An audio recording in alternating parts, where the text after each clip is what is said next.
Welcome, everybody, to this long-awaited podcast episode with the wonderful Kate Callaghan, a dear friend of mine. We have been talking for over 2 years about getting you on the podcast, and I really just admire you as a person, and you've got quite a few stories to share. I don't feel like your own personal journey, history, and story has been shared that much in the public. So that's something that I'd really love to dive into today. But I'd love to hand it over to you to introduce yourself, and then we're going to unpack this together in a very raw, unedited, authentic podcast. Thanks, Jen. It's great to, as you say, it's been a long time coming, so it's nice to be sitting here and chatting. So my background, just very quickly, I sort of finished in Dunedin in '98, and had sort of 5 years over in the UK playing rugby. Then had the opportunity to go to Australia through rugby as well, and then ended up spending 10 years in Australia, where I met Kate, who's my wife. We were struggling to fall pregnant, actually, and everyone we sort of spoke to, whether it was sort of more holistic or traditional medical model and things like that, a lot of it was around reducing stress. So that was sort of the catalyst for us to leave Sydney. And I suppose like our two guiding principles with that were we wanted to be part of a small community and then be surrounded by nature. And so that's sort of how we ended up. I'm in Lake Hawea now. That's how we ended up in Central. And as much as I think we think we know about the human body, it's just the tip of the iceberg, really, because within a very short space of time, Kate's health really improved, and she was initially told that there's no way she'd be able to have children naturally. But, as you know, Jen, she's very stubborn, and we tried a lot of things around that, and then I think we've been at that stage we're living in Wanaka. We've been here about 10 months, and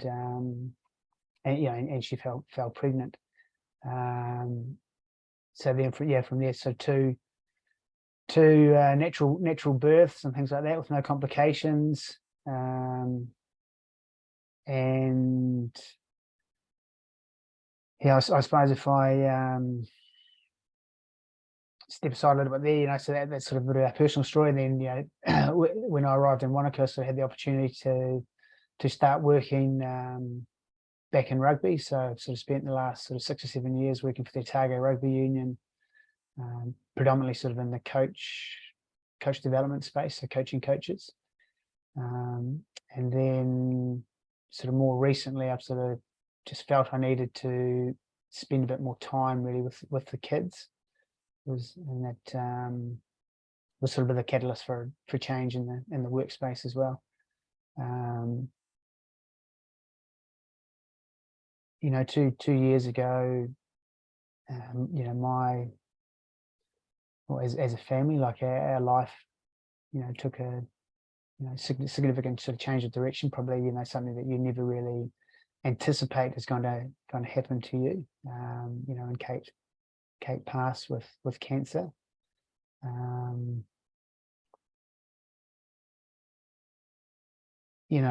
She was significantly 12 years younger than me.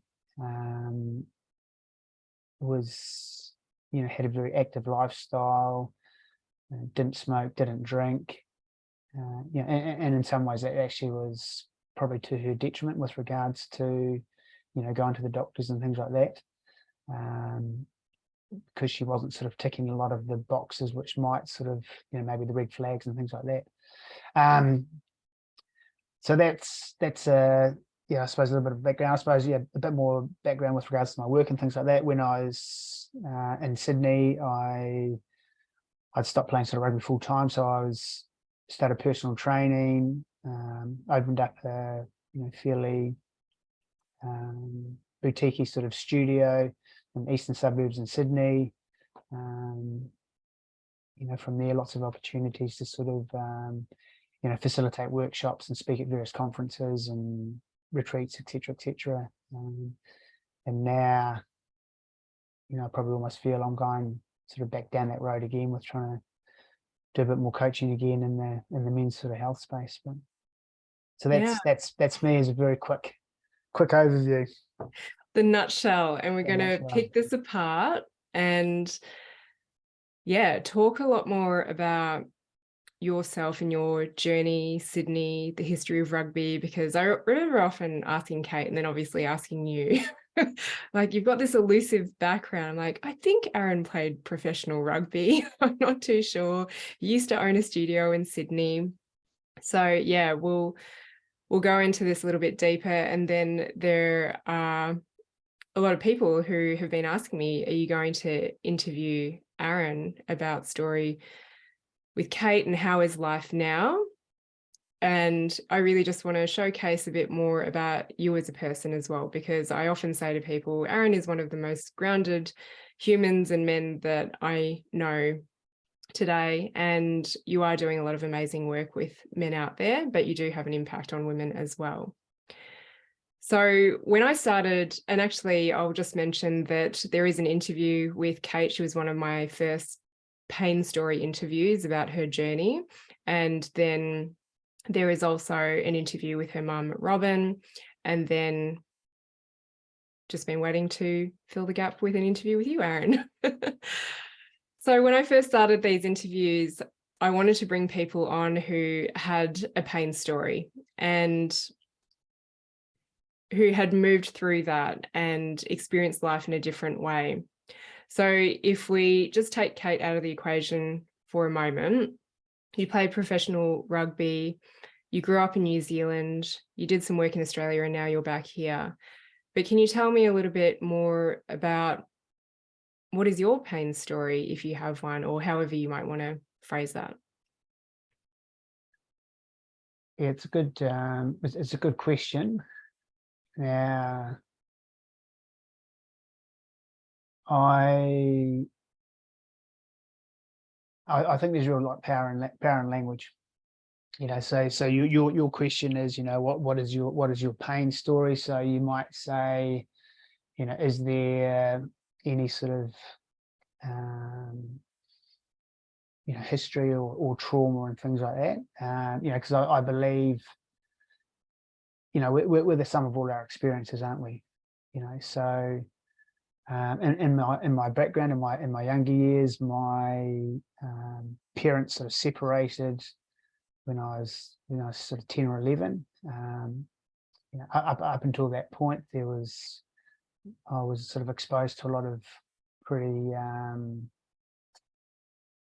excessive sort of drinking culture, and with that came sort of outbursts of violence and things like that.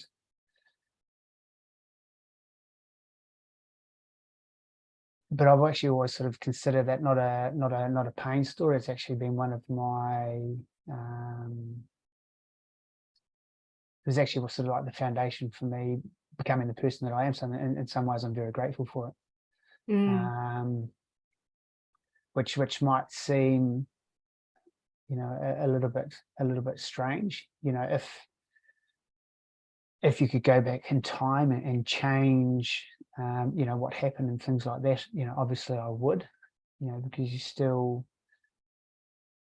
have those cherished memories of when, you can remember, the family unit really functioning as a family, and how much sort of the feelings of security and joy that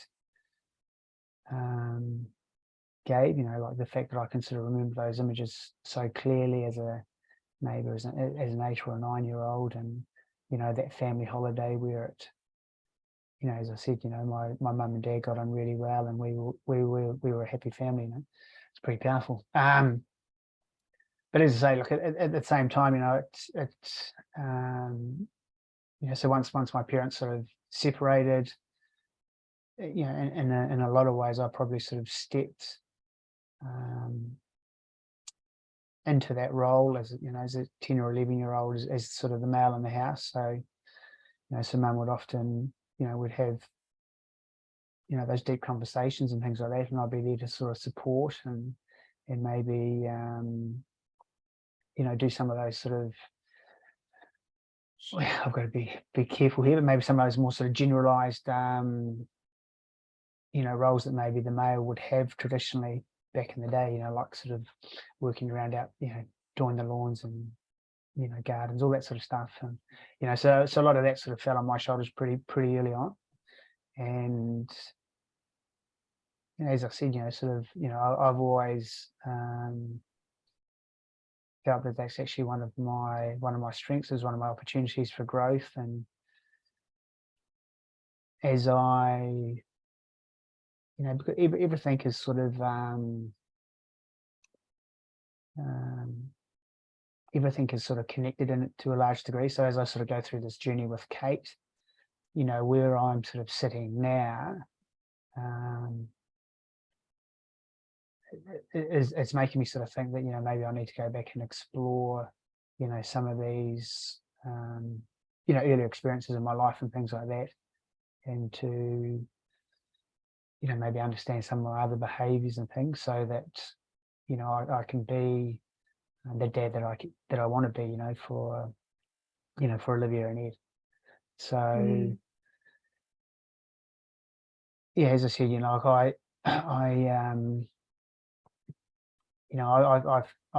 feel it's it's sort of one of my, I've always seen as one of my strengths. But then if I was to sort of look a little bit further out, once I got to university and probably didn't have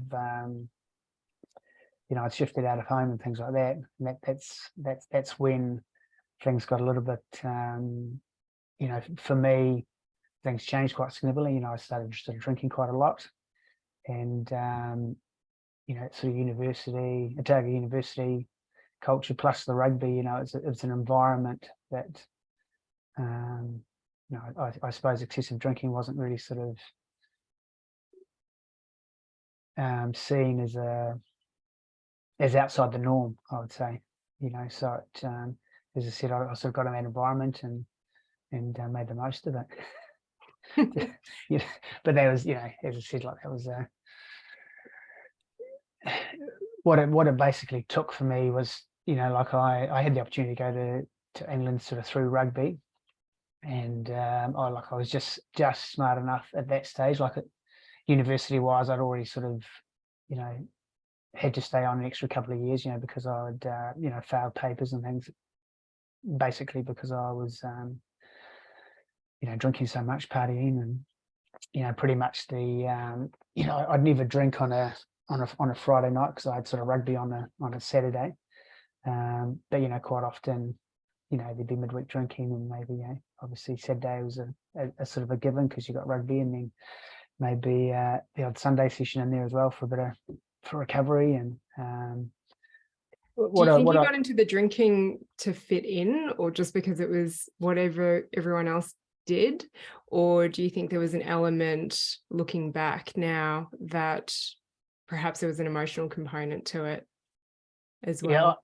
I think with regards to what I was saying with regards to sort of maybe sort of trying to delve into some of my experiences from my earlier childhood and see how that's influenced some of my decision making as I got older.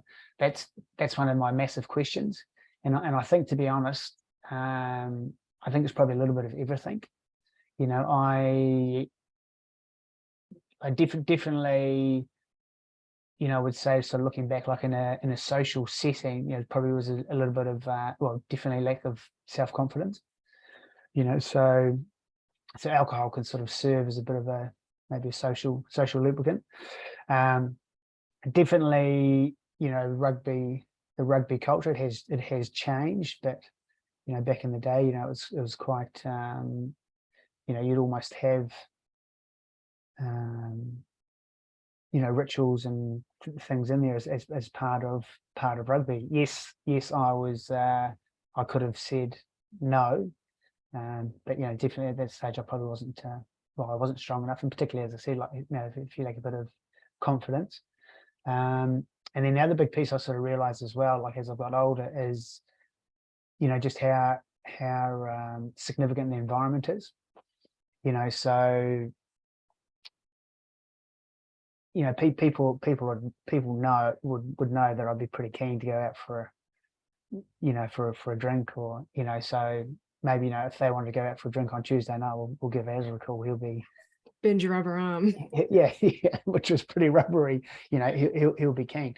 So you know, so when I left Dunedin, you know, like I was just smart enough to realize, like, hey, this is actually an opportunity. It's a new environment, time to change things up. And so when I went to the UK, like, it was a pretty significant decrease in my drinking and things like that. Again, like, I was still playing rugby, so it was, you know, you still had your sad days and maybe the odd Sunday, but yeah, a lot of the midweek drinking definitely sort of stopped. And then, And was it actually encouraged, because we think of rugby is a professional sport, but other people in other sports wouldn't necessarily drink because it's not that great for your body. So was it actually encouraged that you look after your body? Yes. So like this, you know, this is, you know, obviously always one of the questions that my mum had for me, you know, because you know, training's probably been one of the, you know, a big cornerstone for me right through my whole life. You know, so when I was young, I was a gymnast. So as a sport, you know, gymnastics is quite you know, it's a lot of hours and things like that. You know, so you'll be quite sort of committed. And then you know, once I stopped gymnastics, then, you know, even with my rugby, you know, like I'd always be trying to, you know, read books, sort of develop my knowledge so that I could do extra training, so I could sort of be the best that I could be, sort of in that sort of physical realm. But then on the flip side, the paradox was, you know, then you're doing all this drinking, and, you know, so it's, you know, as I said, like, it's just really interesting when I look back at it, and, you know, particularly sort of in my teenage years and things like that. Like, I was pretty anti-alcohol because I'd sort of seen, you know, what it did to our family, and you know, the violence and things like that in particular, you know, that sort of was driven by alcohol. Are you able to share anything about the violence?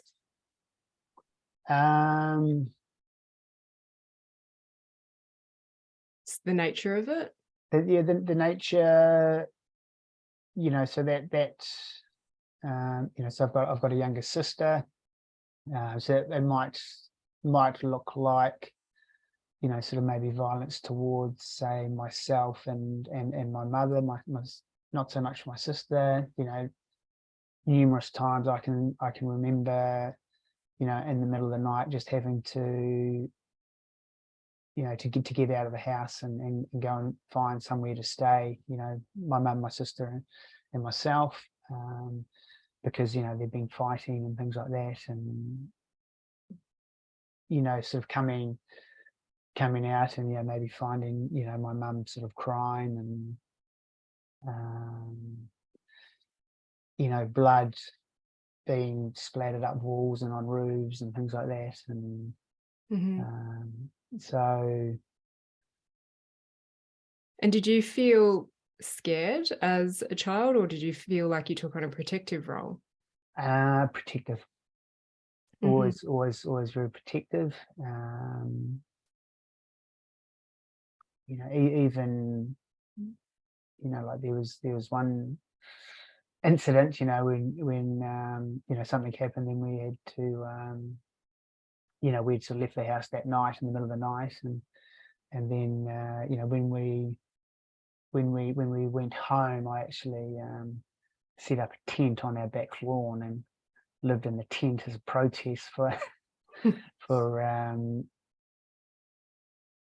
you know, basically for my dad sort of being in the house and things like that. And, you know, just lots of crazy stuff, which was completely, you know, driven by alcohol. You know, good person, you know, great person. But at that stage in his life, you know, there was too much alcohol, and, you know, so I remember, you know, going to, so maybe to the golf club to with mum to maybe pick him up after games and things like that, but he's sitting in the car for like 2 or 3 hours while he's sort of inside, continuing to drink. Obviously mum's in the car getting more upset, maybe go in to try and drag him out, and it doesn't happen. And so you're as a young person sort of sitting there, seeing all this, and but definitely, as I say, more in that sort of protective role. And do you remember having any questions, or did you have any like why me moments when you were younger? not so much why me, but I was always sort of very mindful of maybe how I would behave, or expectations and things like that. So again, because eventually my parents did split, and that meant financially there was challenges. So I would always be very mindful. Like, as an example, maybe something sort of came up at school, maybe like there's a school camp and things like that, and I quite often wouldn't tell mum that was happening, because I knew there'd be an expense attached to it, and I didn't want her to feel those pressures.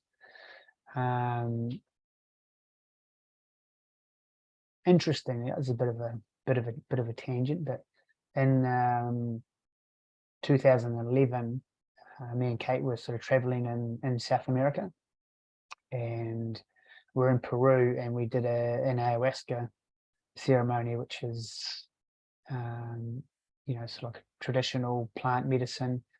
It's actually sort of gaining a bit more sort of popularity and things like that, sort of a mainstream. But during so like it's sort of a psychedelic. It's it's a path to enlightenment, maybe, is a very sort of simplistic sort of overview and things like that. One of the things that came up for me was that by trying to protect the woman in my life. So at that stage, that was mum, my sister, and Kate, that I was actually being very controlling. So I was going to say, because when I met the two of you, you were not controlling, and so yeah, keep going. You didn't come across protective at all. Yeah, so it's interesting. It's interesting to hear that. So I'd before you travel to South America, everyone's got a story. My friend was in South America. They were at the cash flow machine, and next minute there was a gun in their bag. So before we left, like I was probably a little bit on edge, and like obviously tourists, we sort of really stuck out and things like that. Kate had blonde hair at that stage, and so like I was always on edge. So we ended up traveling there for like sort of three months. So yeah, the first month, like I was stressed, particularly about sort of Kate's safety. And I think we sort of arrived in Argentina, then went up to Colombia. So we're in Bogota, so you hear all the stories about sort of the drug cartels, and you go, and you go, you drive into the supermarkets in a taxi, and a lot of the car parks are underground. So as you go in, the security guards come out, and they roll big mirrors underneath the cars and things, just to make sure there's no bombs. So as I said, so I had this sort of preconceived idea before I left, and then then we're in sort of Bogota, and you've got all that history, and so I was as I said, like I was pretty particularly sort of protective and worried about Kate. But as I said, like one of the things that came up in the ayahuasca ceremony was by being so protective, of the females in my life that I love, I'm actually being sort of really controlling. And taking their power away. And taking their power away, which is the last thing I want to I want to do, obviously, like I'm sort of thinking, the opposite. I'm there to protect, so they're safe, and they can live their life and be empowered. But yeah, so from that moment after the ceremony, basically the next day, so you do the ceremony overnight, and from that moment on, there's a complete sort of shift with how I've been sort of with my mum and sister, but then also which was sort of more startling was just my anxiety or feelings, like as we were traveling with Kate, just sort of non-existent, and I'm Did she say sure anything about it? with regards to the change to myself, Yeah. Did she notice it? she, like, because we spoke about the our experience, our sort of journey after it, and she definitely sort of got that sense, just while we're talking about ayahuasca, like one of the things that still blows me away. So Kate used to wear glasses. She did the ayahuasca ceremony, and for 6 or 7 years after, she didn't have to wear glasses. Yeah. Now, I remember her sharing that. How that works, how we sort of put a mechanism to that and things like that. Who knows? But just quite amazing. The other big piece, like on a sort of personal, right? Like the ceremony was sort of in a tent in the mountains in Peru, and sort of step out the next morning, and, look into the mountains and things like that, and just the the intensity of the colors and the sense of connection to the earth, like I will never forget. It was amazing. Really, I think sort of reinforces how everything is interconnected or connected. I had a friend say to me that it's hard to not see everything as energy after that experience. Yeah, it's really nice. It's a nice way to phrase it, because that's definitely one of the challenges, having those sort of experiences. How do you put words to the experience? So it's because it's almost like you're opening a sort of a gateway to maybe some of your subconscious or unconsciousness. Did you go in with any expectations? My intention really was just to try and be very open, and not let the medicine sort of take its journey, and not try and control it. Are you feeling pulled to do another one?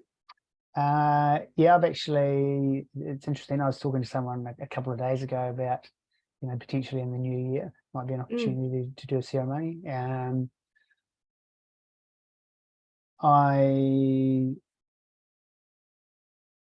Is it all right if we sort of continue down this path a little bit? Go for it.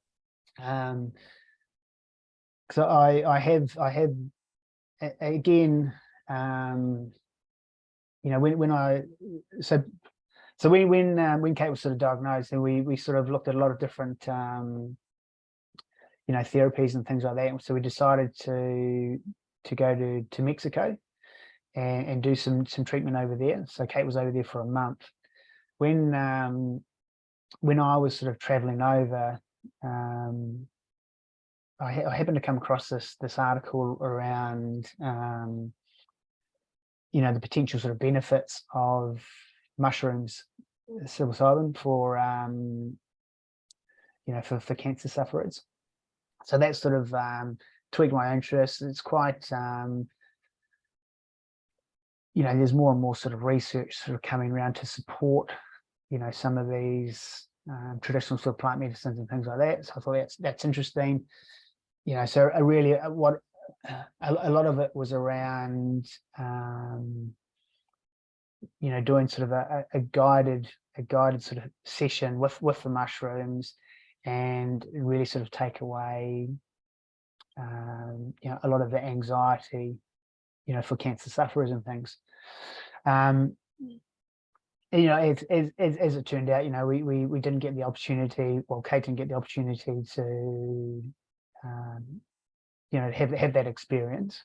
But we, as I said, after doing ayahuasca and things like that, it definitely sort of tweaked my interest, and the sort of more, once something's on your front of mind, then all of a sudden you get all these things that sort of pop up, and so listen to a lot more podcasts and read a lot more about the potential benefits and things like that. So I've actually I've done had a couple of experiences with mushrooms and things like that, which I would say, and again, I want to make it sort of very clear that it's just this is just my experience.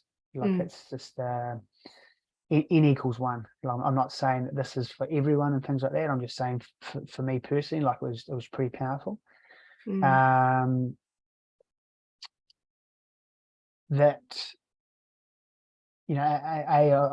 first of all, I sort of got that that sense of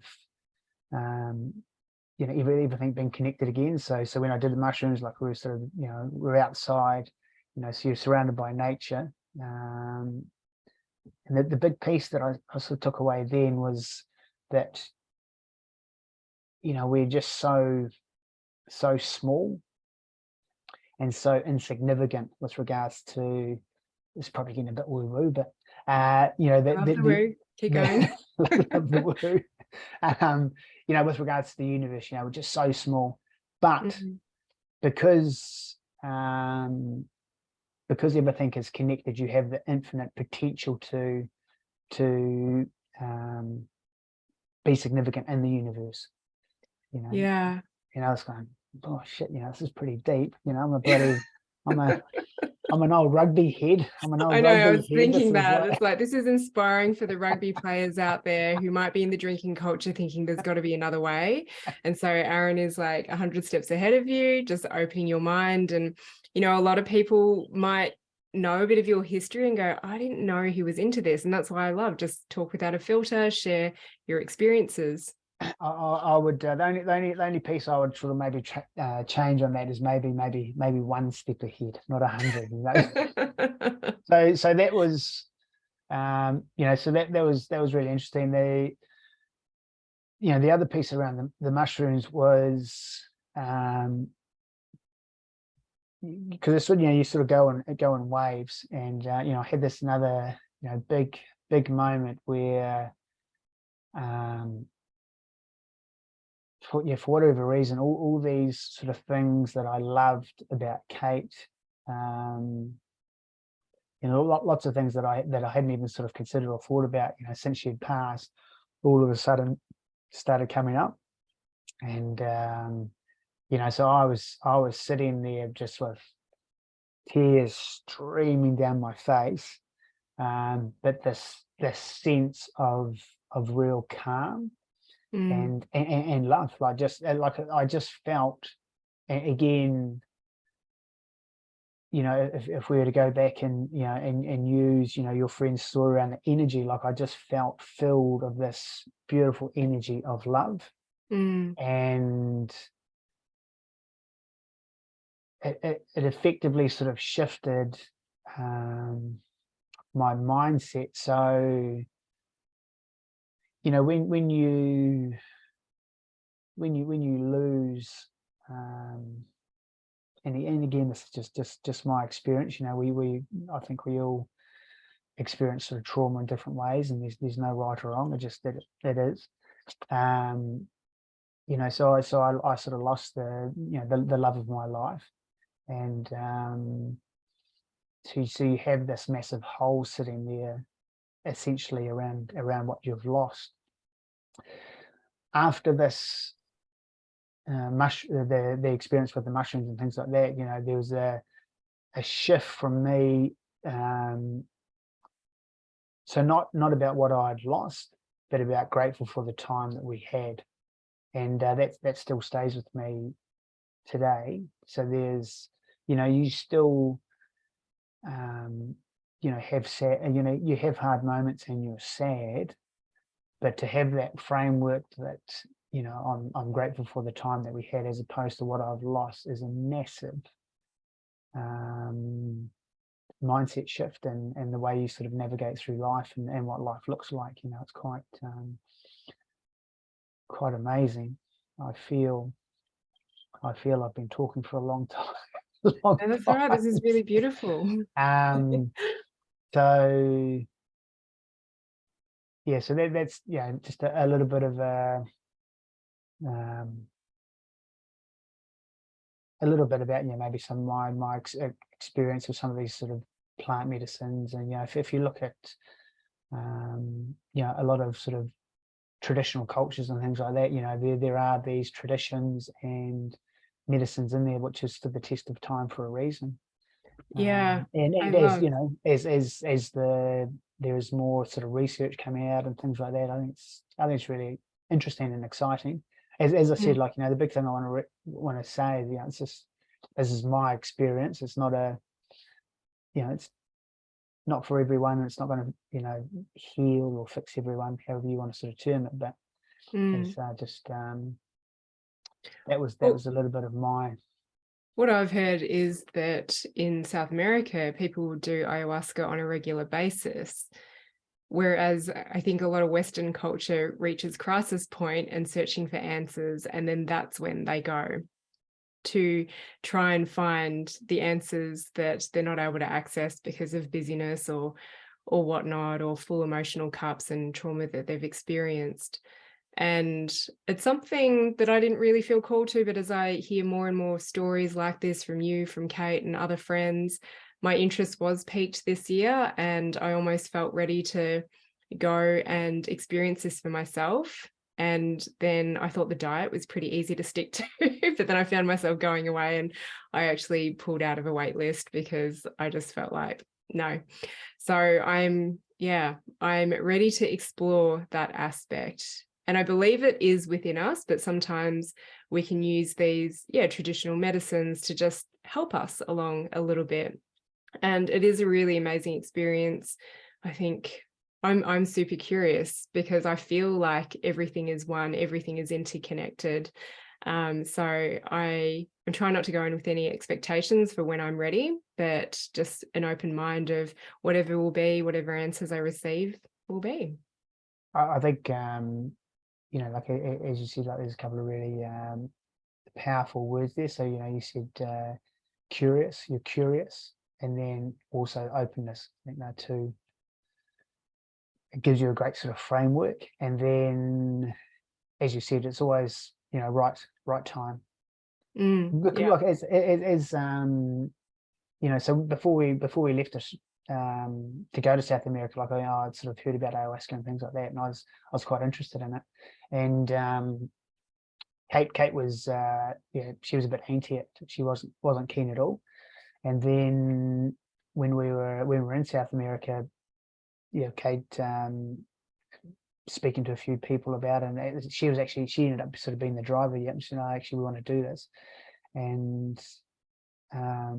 although we did it together, the shaman sort of recommends that you don't try and communicate and things like that. And Kate's experience was actually a lot darker than mine, and so there was times where I could sort of hear her crying and things like that. And when we spoke about it after, she said she was in a pretty dark place and seen some some pretty scary spiders and snakes and all that sort of thing. And but interestingly, like she was the one that wanted to do ceremony maybe sort of second and third time, where I was sort of I was quite happy to sort of settle where we were at. As it turned out, like we didn't get the opportunity to, like because we were traveling, we didn't find another place that we sort of felt was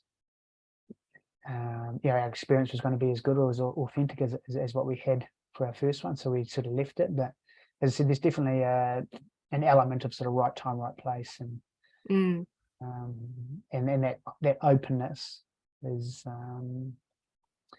I think is probably a key piece to it. Can I bring you back a little bit more into your history? Please. I think it's gonna, and we'll definitely come back to Kate, but I think that this plays an important part in your relationship as well, as how I saw it anyway. So what was the relationship like with your mum and your dad? Just for a little bit of clarity. So um, the relationship with myself and my mum and my dad, Yeah. or my mum. Okay. So it's good question. So like obviously, my mum and myself always been pretty close. I had a sort of like 12 or 13 year period where I didn't see my dad at all. Out of your own choice? No, no. Okay. Um, and yeah, it's quite a well. I was sitting in the library at university, in Dunedin, and a guy that I knew sort of came up to me and said, "Oh, as you know, had a beer with your dad last night." This is after I hadn't seen him for 7 years. I said, "Oh, that's interesting." So he ended up that he'd just got a job transferred down to Dunedin, and got a bit more detail. And it ended up like he was staying in a hotel which was probably 200 meters around the 200 meters from where my student flat. Hmm. So I thought, oh, this is pretty interesting. How am I going to handle this? Sat there for a little bit, and ended up just sort of packing up my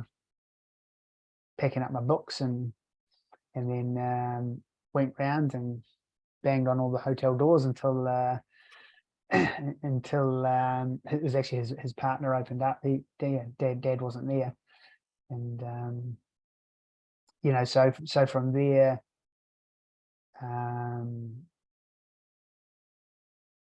I suppose like I again like had some curiosity around what just trying to understand myself a little bit better. Really Mm. was probably the big driver. So again, like I feel very thankful that sort of the last maybe sort of 3-4 years that. So you did reconnect Yep, when yep. he was down there? When he was there, Did you that have any expectations? no, I think that was um, probably a good thing. Yeah, Yeah. yeah. No expectations, low expectations. Did it You know, go well? Was it awkward? I think it went. Yeah, it went pretty well. Like Mm. he was sort of genuinely happy. Like obviously, um, bit older, a bit more mature as well. So his lifestyle had probably changed. Hmm. Um, like ironically, like I was probably in the depth of my drinking at that stage, and, Yeah. so um, like I really, sort of cherished that opportunity to spend time, and then from there, I sort of went overseas and sort of had that sort of 15 years overseas. It ended up. But no, we have a good relationship now and things like that. Like I again, sort of the way things sort of finished between my sort of mum and dad. Like obviously, there's a lot of pretty strong feelings there. Mm. So Did you talk about this period of time, 12 or 13 years that you didn't see him? Did you ever discuss that? no, because look, I was always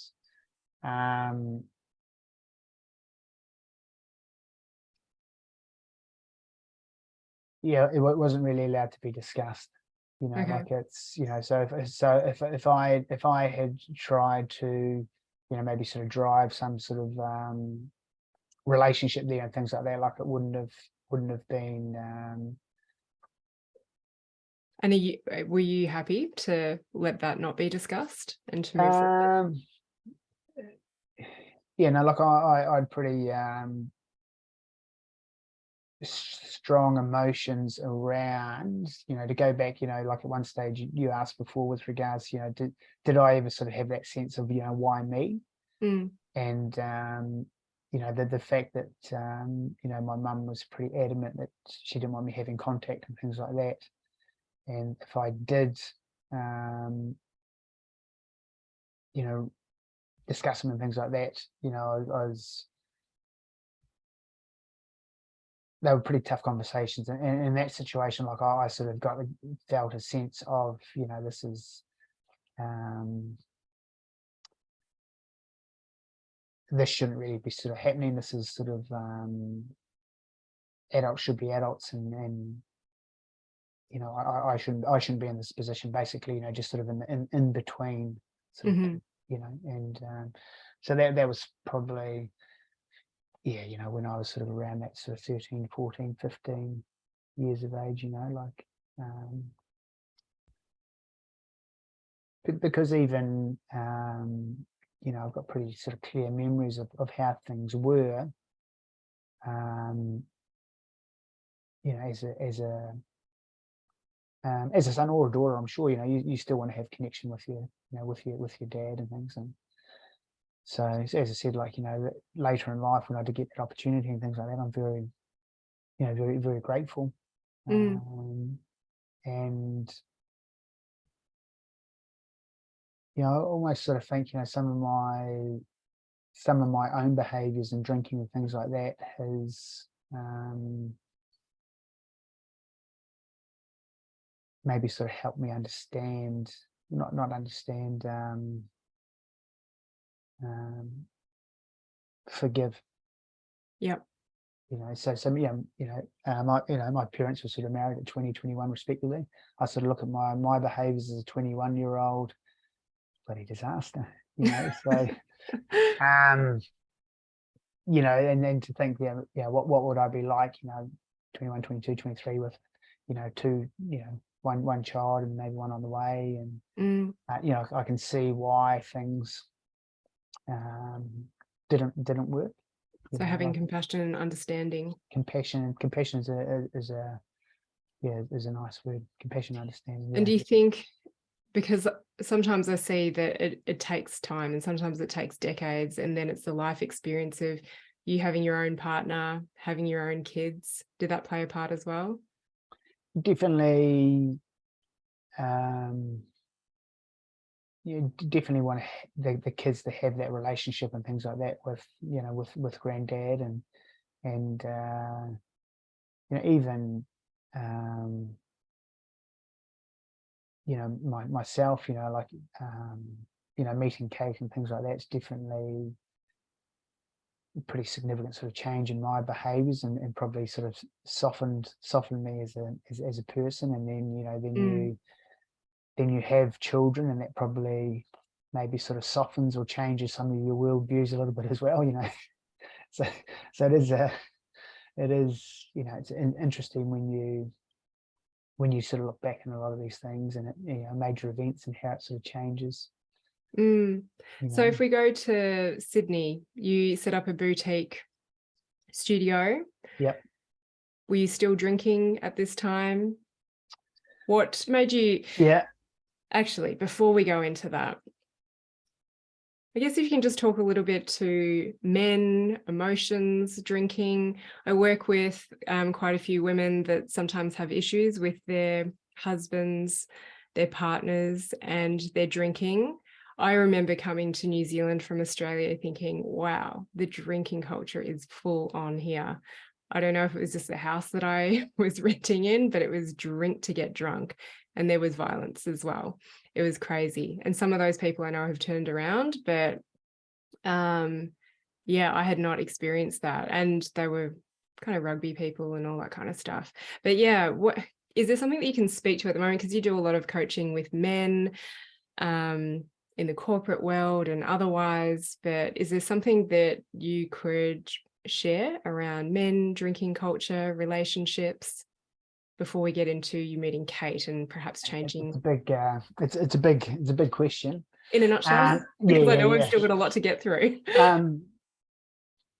So so it's interesting. You mentioned sort of your experience coming to New Zealand, because for me, like a big aha moment was actually when I left New Zealand and I went to England. Mm-hmm. And so and again, just my experience, what I saw in England was that people might go to their local pub, like it's almost a bit of a hub of the community, maybe 4 or 5 times a week, and then they'd have a pint and then go home. And whereas in New Zealand, we might go out maybe once or twice a week, as you said, drink as much as you can, as quick as you can. And the more you drink, the more of a man you are, and that sort of might end up looking like you're sick, or you bloody have a fight, or and then you wake up the next day pretty dusty, and great, I can't wait to do that again next week. So that was a bit of an aha moment for me. Like I said, oh, it's interesting, like different places in the world, maybe so the drinking cultures are a little bit different. With regards to men, and this is just a generalized statement, like I feel there is multi-generational trauma in there that's sort of probably been driven by a shift in society. So things like Industrial Revolution, all the men sort of leaving the family home, going into factories, wars, and again, men going away, coming back, and then maybe not being able to sort of express feelings and emotions. And that sort of plays out in, again, just generalizations, that is the way that I will parent. So therefore, you have a whole lot of boys sort of growing up with maybe not having that sort of emotional connection with their father, and because of that, essentially, I think a lot of ways, children were more inclined to mimic what they see as opposed to what we tell them to do. So if they're not seeing clear role models of what maybe sort of a healthy relationship looks like, or dad's not sort of showing any emotion towards the children, particularly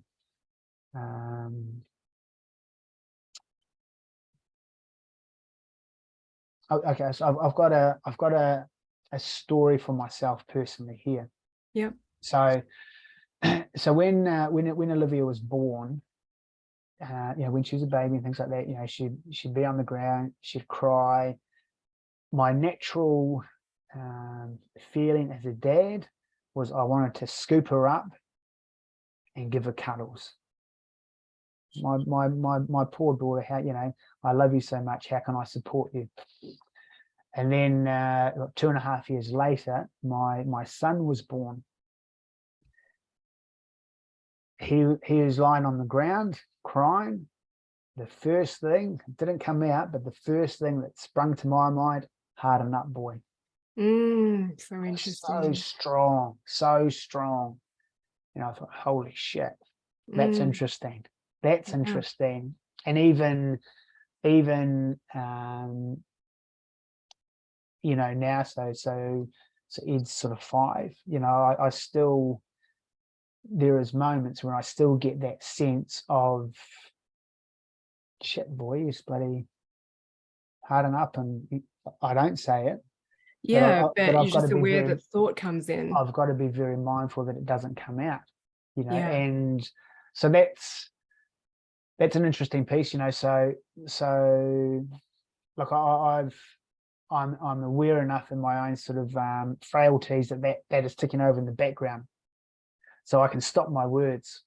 Yeah. But does that mean the subtleties in my facial expressions, all that sort of thing, can I hide that? That's a different question, so there's just this little sort of nuance and things like that, like maybe how maybe we parent, and then that might come out like, now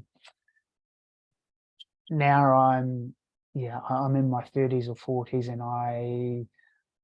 maybe I don't have that that ability to maybe first understand the feelings that I'm feeling, let alone have the skill set, because I believe it is a skill set to be able to sort of verbalize it and communicate. Yeah. So therefore, what does it look like? Well, I might the way I sort of release that pressure valve is I'm going to drink. And then, as we know, so when you're drinking, sometimes, how you behave and things like that sort of changes, and it's that might come out like, sort of violence, or the whole host of, what we might say is typically sort of pretty sort of dysfunctional patterns and things. So that's, is it like, I feel there's sort of multi-generational layers to it. And what's the solution? great question. Because again, if I'm speaking, I've worked with men and women, predominantly women, but I often hear, he's not into emotions. Yeah. He won't express this. He thinks it's too woo.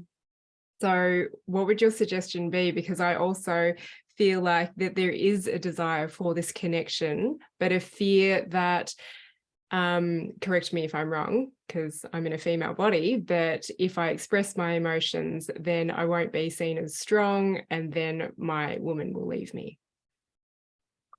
Yeah, it's to answer your first question, I wish I had the solution. I don't. How do you help people? No, I so again, and this is how silly it is, sort of looking back, and again, this is just me, so part of that maybe culture that I was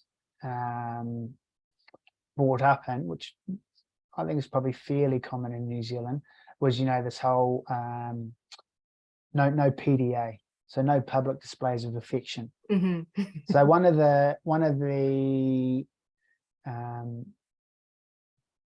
it's almost embarrassing. Like I can remember sort of being in relationships and things like that when I was younger, wanting to maybe buy flowers to show my appreciation to my then girlfriend, but being sort of too embarrassed, maybe stroke, lacking the self-confidence, stroke, not wanting to be seen as soft and not doing it.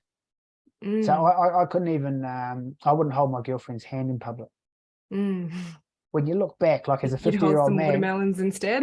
Yeah, like if you look back as a 50-year-old man, you're like, what were you bloody thinking, son? It's ridiculous. But that was, that was the culture. So to ask your question at first of all, you've got to encourage, or like I think with a lot of this sort of health wellbeing space is, like the first step has got to be self-awareness.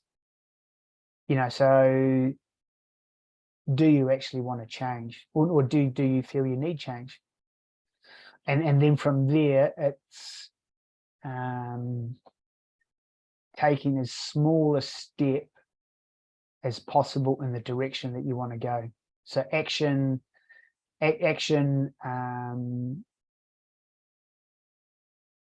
over time will change the culture.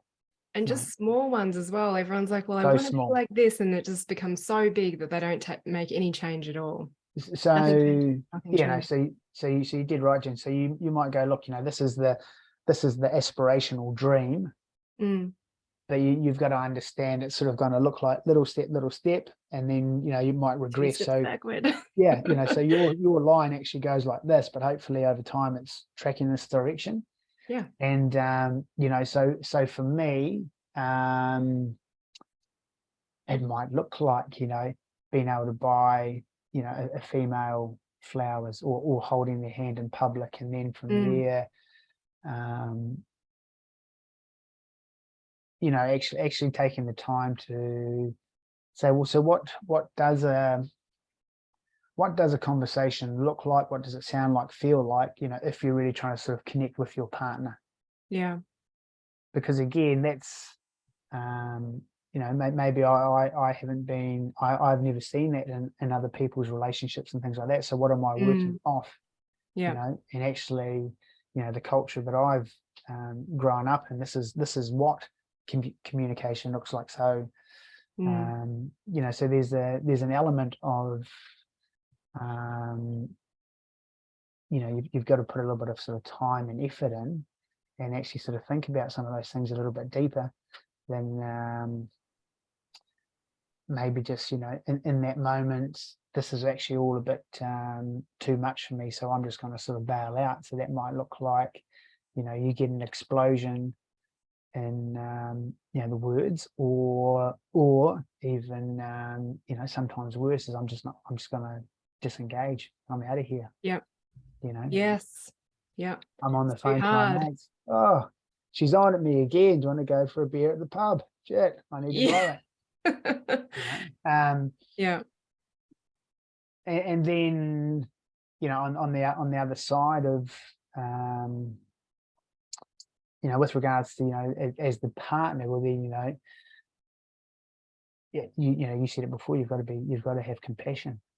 It's not about being perfect, it's about getting better. So that's why I think, like the small steps, incremental steps, are so important. Is there anything that a woman can do in the relationship to support cultivating? I guess I focus a lot on safety, and I used an example the other day that alcohol is a coping mechanism, just like all of us will have some sort of weak point coping mechanism. And my approach is that if I work with anyone with drugs, alcohol, any addictive behaviors, is I don't take it away from them. First, I focus on processing their emotions, creating that safety, and then naturally they're going to want to come off it. Or there's going to be a deeper why, which is what we'll get into with how did you stop drinking as well. Sorry, I'm asking you multiple questions as I go, but yeah, what could a woman do in the relationship from your perspective if they're having this issue with the alcohol? Because it's not about just stop the drinking. I don't think it's as easy as that for some people. Yeah, I think you actually answer your own question. So it always comes back to the why. Okay. So what is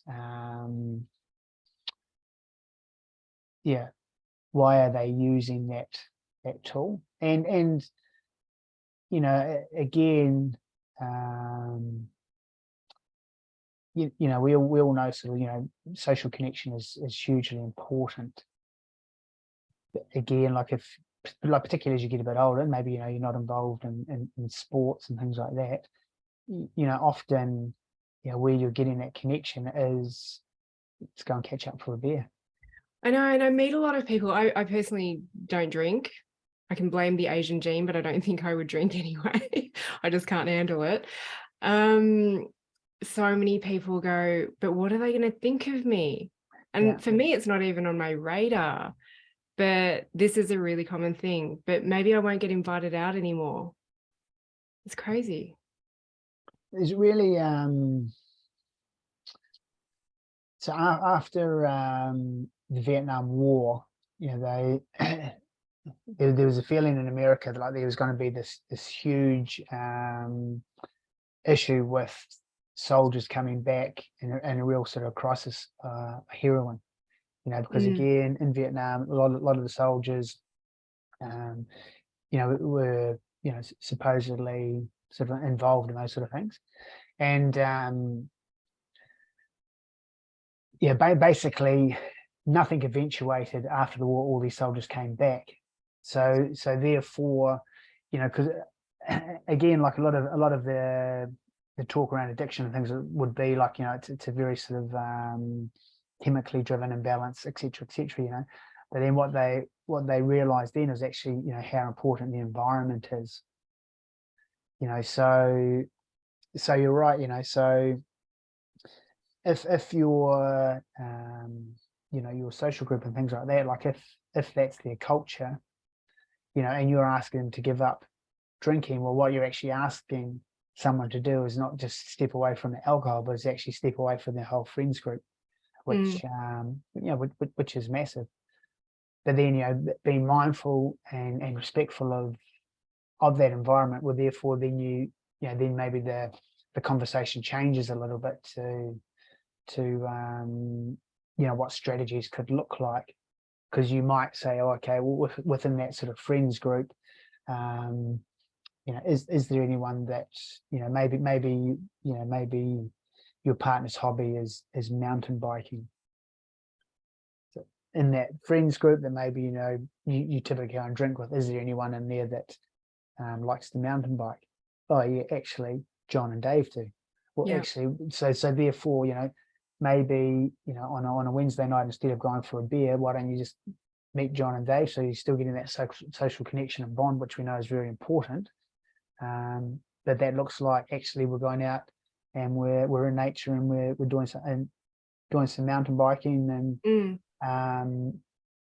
so being mindful about the environment is a huge piece of it. And because it's a little bit like what you said with a relationship, that, oh, it's too hard, so I'm out of here. But people can bail on their social groups as well, because they don't even give them an opportunity to respond to, hey, maybe this person wants to come along and not drink. Or they can't even face, what will I say if someone says, why are you not drinking? Or what if they make a joke about me not drinking? It's conversations, it's communication. Yeah, and having a plan in place before you get there as well. Otherwise, your chances of making maybe a good decision are probably next to none, because you just drop back into your normal sort of routines, habits, and rituals. Whereas maybe you've taken the time, with your partner, you've delved into things a little bit deeper and go, yeah, actually, I can see that maybe alcohol is not serving, myself first and foremost that well, and then also our relationship. So I want to make change. Great. Yeah. So when you go to your next event and there's going to be, barbecue, whatever, you don't want to drink, turning up with maybe you drive. So that gives you an easy excuse. Oh, Ezra, why aren't you bloody drinking tonight? Oh no, it's all right. I'm driving home and I've got to be up early tomorrow. Yeah. Right, sweet. Or just have something in place to stop all those conversations, because when you turn up, oh, this mate's going to say this mate's going to say this, and this mate's going to say this, So, but you've got to front load it, because like as we go through the day, we're making multiple decisions, and that's all energy. So by the end of the day, our decisions generally we haven't got as much juice in the tank to maybe change a habit or a routine. So again, like if you look at maybe people who are trying to make some changes to their nutrition, as an example, they'll absolutely nail the breakfast, lunch, afternoon snack, dinner, and then all of a sudden at the end of the night, then they're into the cookies and chocolate again or something like that. It's like the Friday night drinking, making up for all the other days of because just your battery sort of gets a bit lower with regards to that sort of decision making process and things. So therefore, if you've already got something there ready to go, ready to pull out, the preparation, the work. But that comes off the back of, they're on the bus. They want to drive this change themselves. As opposed to me or my partner sort of saying, look, you've got to do this. Exactly, taking ownership for it. And that brings me back to, everybody's why is going to be different, but what stops you drinking alcohol? Because you don't drink anything at all, do you? I every now and then I'll have a couple. Actually, it's interesting. Like probably definitely drunk more since Kate has passed. But that's again, it's it'd be, I'd say, it'd be like, say a big event, like maybe like a wedding or a catch okay. up like 50th or something like that. My Yeah. age, I've got a few of those at the moment. So so this is an opportunity for me to catch up, see a lot of friends. I know it's going to sort of fill my emotional cup, so I'll Yeah. Okay. go to these things. But yeah, So yeah, what was the motivator behind really changing your maybe unhealthy drinking habits? yeah, it's pretty simple actually. So the driver was Kate. Mm. So we sort of met, and I love the then story of how you met. yeah, well, Yeah, if you I can yeah, share so this. yeah, no, I'm happy to share. So we actually had a really nice friendship, before we started going out and things like that. And yeah, to be honest, as I said, like, she was significantly younger. So I think at How old that was she stage, and how old were you? she was 21 and I was 33. So for me, like a relationship and things like that just wasn't even on the radar, because I was an old man. She could do significantly better, for herself. So Is that the lack of self-confidence coming through? it's probably just a bit of the reality as well. Yeah, I don't think you give yourself enough credit, so Aaron. it was actually at a work Christmas party that she came up and tried to put her moves on, and because it was a work function and things like that, I resisted. I said, no, this can't happen. I think I was probably just a little bit more in shock as well. And so yeah, so that was sort of the first time. And we sort of, we spoke about it after we'd gone out for a while and stuff like that. And she said she was so pissed off. Hey, who is this old man? Who does he think he is? So yeah, so that was the first time. Then actually, her next bold move was, we went to the Robbie Williams concert.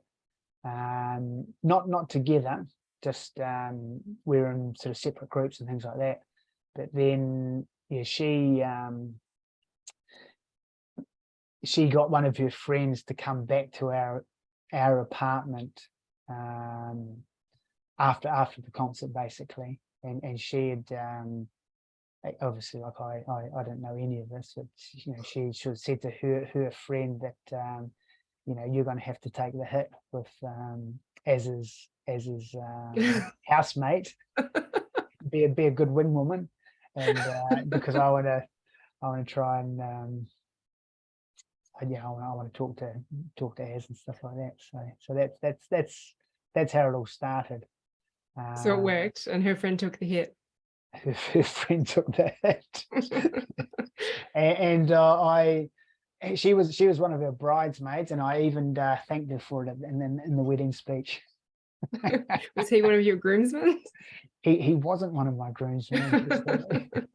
The yeah, so that's how we ended up together. And like, it's interesting, like, basically by that stage, my mum had sort of given up hope that I'd ever sort of get married and things like that. And I was probably almost sort of in that same sort of frame of mind as well, like, because I was getting older, and I'm just going to be the cool uncle to all my mates, who have kids and stuff like that, but yeah, so there's then I sort of met Kate, and the rest is history. And what about meeting her parents? That was another funny story.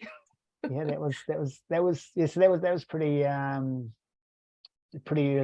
on in the relationship. And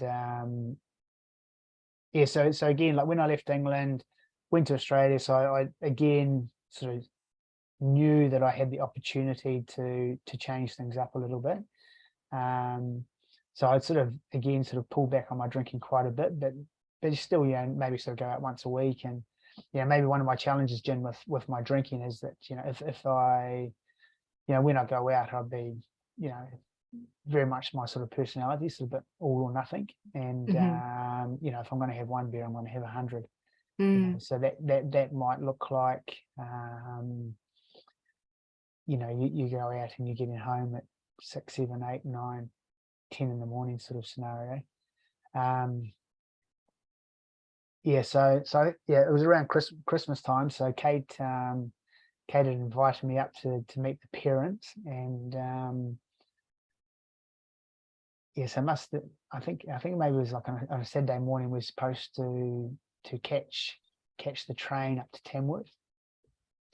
So I'd been out sort of with a good friend of mine in Sydney. So I think the train was leaving at sort of 9 in the morning, and Kate was ringing me at 8 in the morning because I still wasn't home.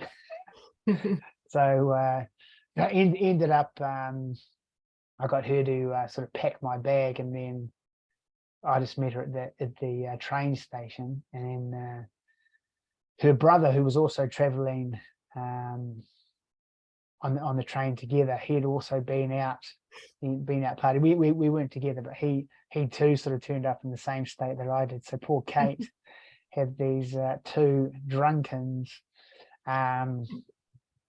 that she had to sort of manage to get to Tamworth and things like that. So by the time I got to Tamworth, I sort of sobered up a little bit, and then it was first meeting of Michael and Robin. But the good thing about that was that I was a bit hungover the next day, which was actually Christmas Day.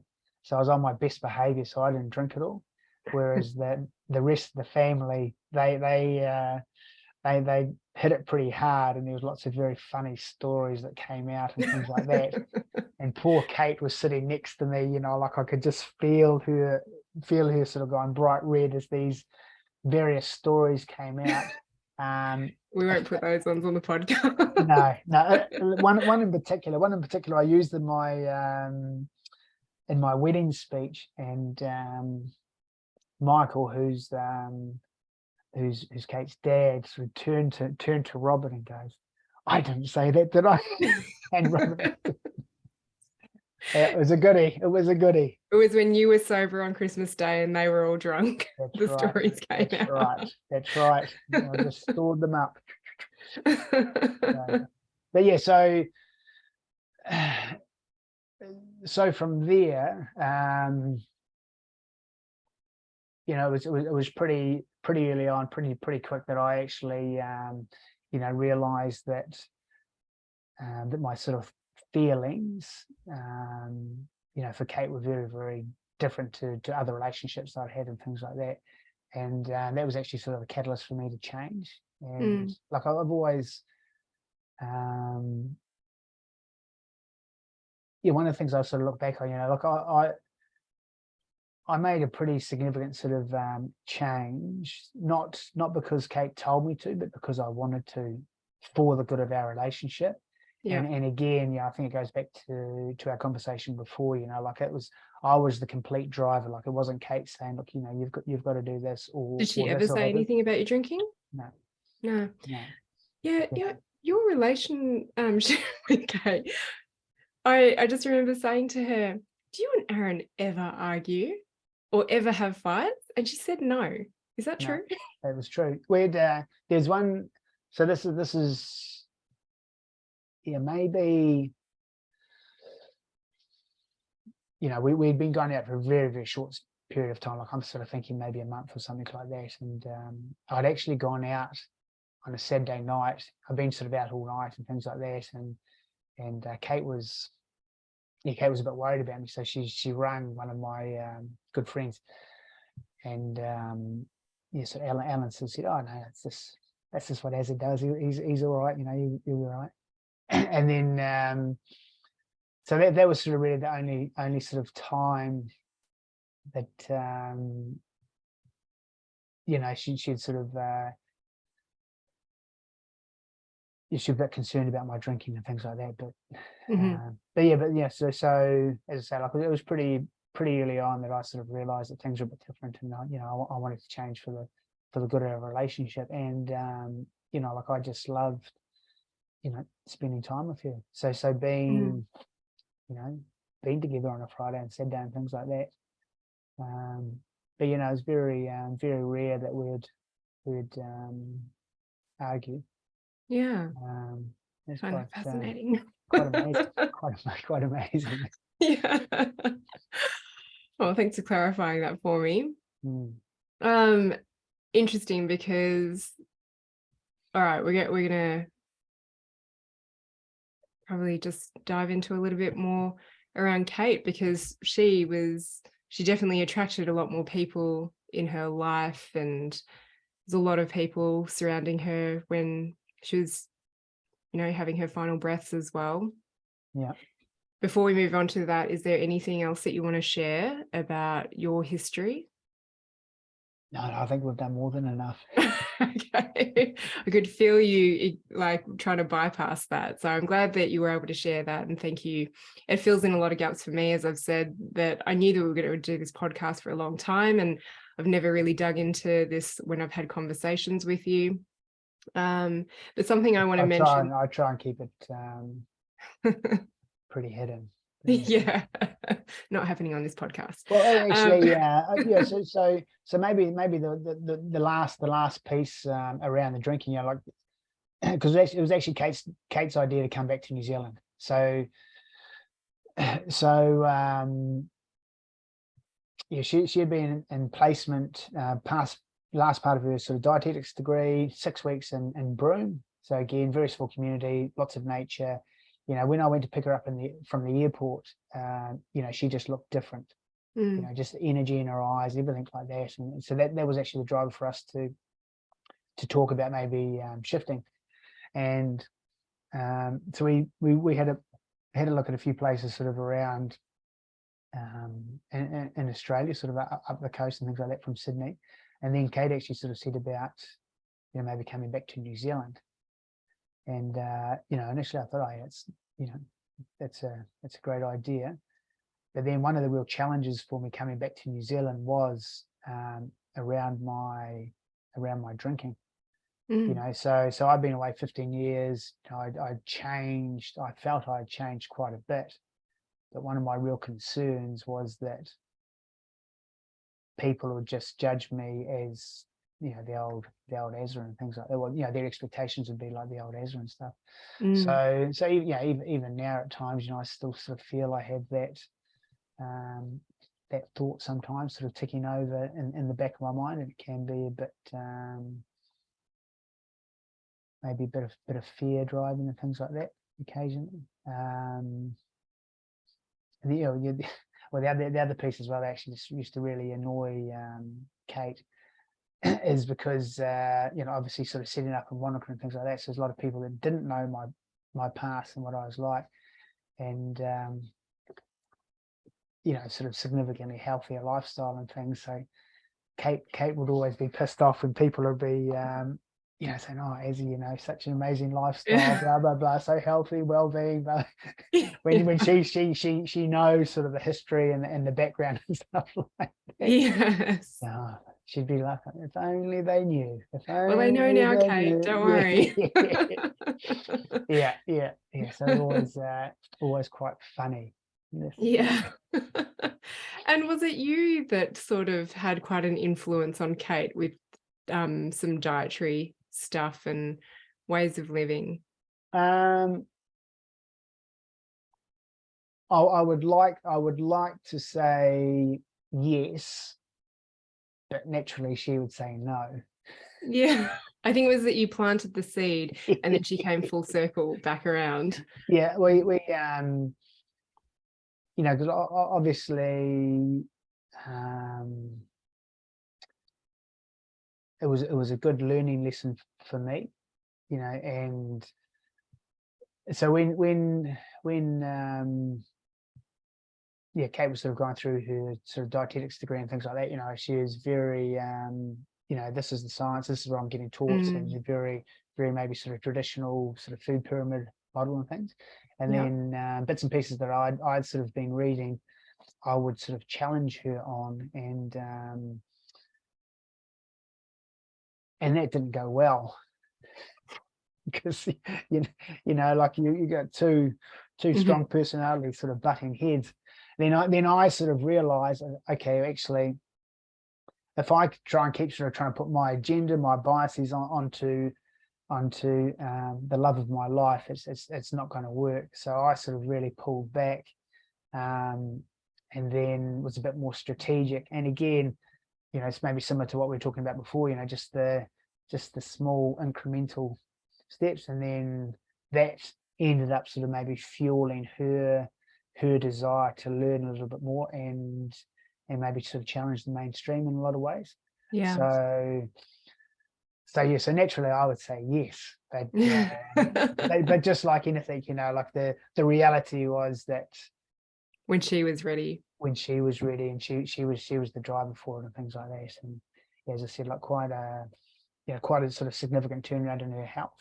Yeah. Once she sort of started changing her maybe some of her nutritional beliefs. Yes. But yeah, as I said, a good lesson for me. And I think so many people want to just say the thing and then immediately someone changes. And like, look, sometimes you've got to wait decades. Yeah. Sometimes it's never going to happen. So just let go of that expectation, do what you can, and then see what happens. I think I think that mindset is so powerful, Jen. You've absolutely nailed it today. But as you said, it might take 1 year, 5 years, 10 years. Take away that expectation, because you know we're all on our own journey, so to a certain degree, you know. Yeah. You know. So I've just got a thought. I'm going to keep you on and we're going to go into the second part, but I'm probably going to split this into part one. Yep. So before we move into the second part of Life Without Kate, people are probably curious how they can learn more with you, work with you. We'll probably talk a bit more about the transition out of work and doing your own thing, but how do you work with people? Who do you work with? How can people find you and contact you? Yeah, how do I work with people? So basically, all the coaching is sort of online. And how would I sum it up? Who do you like working with? Who do I like working with? Mm. So middle-aged men. Mm-hmm. So what I realize in Sydney, you know, a pattern that I would see a lot would be 50 to 55-year-old men who have been told to work very hard at school so they can get into a good university, so they can get a good job, make a shitload of cash, and then you'll be happy. What I was seeing is, yes, you know, I've worked hard at school, good university, and got this good job. I've made all this money, and actually I'm a bit disassociated from my family because I've spent so much time in the office, maybe traveling with work. My body's actually starting to fall apart a little bit. You know, I've got that niggly shoulder or niggly back or knee, and I'm not actually that happy. But I've done all the things that I'm supposed to do. So now what? So that might look like, you know, something pretty dysfunctional. I'm going to drink a lot, maybe do drugs, have affairs, or, you know, quite often this would be the guys that I tend to see and things like that. Actually, I need to change up a few things so that, you know, the next sort of 30, 40 years of my life, I'm thriving and not just surviving. So typically, you know, now, you know, this is the way it works. Is big component is you know, getting moving again, but in a smart, safe way, and then, you know, spending quite a bit of time sort of looking at, you know, meaning, purpose, values, and the why. You know, and that's supported by sort of good nutrition, stress management, strategies, and then sort of looking at some of the mindset stuff as well. So it's a very sort of holistic approach, but it's going to be very individualized as well. So again, maybe one of the sort of the themes that's come up today is, first having that sort of self-awareness, and then deciding you want change, and then trying to understand what are the small things that I can do to actually create a little bit of momentum. Yeah, So and I find you're really time, amazing at keeping things simple as well. a simple man. Yeah. So typically what we get sold on is, shit, bigger biceps in 8 weeks, or get a 6-pack in 6 weeks. But like I'm a 50-year-old man. I'm thinking what does life look like for the sort of next 30, 40, hopefully 50 years, and that's all about small things done consistently. Yeah. It's not about being perfect, it's just about sort of getting better. So if I'm having 3 wines a night, if I can cut that back to 2 wines, well, that's actually still a step in the right direction. Yeah. I'm not, I go to my office, I sit on my ass all day. That's what I've done for the last 20 years. Well, if I can go for a 10-minute walk each day, it's a step in the right direction. Yeah. Maybe we have that aspirational goal that, we want to be going to the gym 3 times a week and things like that, but normally that's not where you want to start. Yeah. So that's And what a lot some of deeper the emotional conversations as well. Oh, guys, love that. You allow space for that?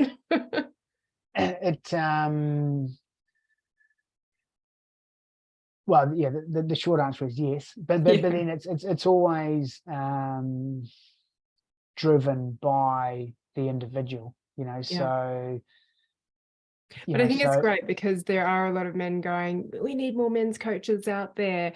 Or sometimes if you are doing fitness, exercise work with people, there can be this question of, am I just going to get the fitness from them, or am I going to get the emotional component as well? Someone who understands that. And so you sharing your stories today, I think, really shows that you are in touch with your emotions. You are someone who is able to be with them, express them, be curious. I think being curious is a great starting point. So we will explore other avenues. So what do things look like in your relationship? What do things look like in your workspace? Because again, nothing works in a silo. Like it's all part of that, physical, mental, emotional cup, isn't it? Yeah. So, the nice thing is, maybe you use some of that sort of traditional exercise, nutrition piece to start a conversation, to build a relationship. Yeah. And then from there, you're building mental fitness. So where can people find you? Aaron, and get in touch with you. Aaron at aaroncallaghan.com, and Instagram. I'm trying. Actually, it was sort of Kate's birthday was the catalyst for me. Like, I'm a bit more of a, as I said before, I was a bit sort of fear-based, procrastination. Whereas Kate was a lot more, I'm going to put it out there and see what happens. So I did my first Instagram post. So it's just Aaron Callaghan coaching. I'll pop that in the show notes. That'd be great. And keep going. So that's where people can sort of get hold of me. Email is probably easiest. Okay, amazing. Thank you. So we're going to continue on with the part 2. Yep. But thank you for sharing your story in this part and the deeper work that you're doing, that you've transitioned in, well, that you've always been doing, but that you've transitioned into to really share with other people out there. Thanks, Jen.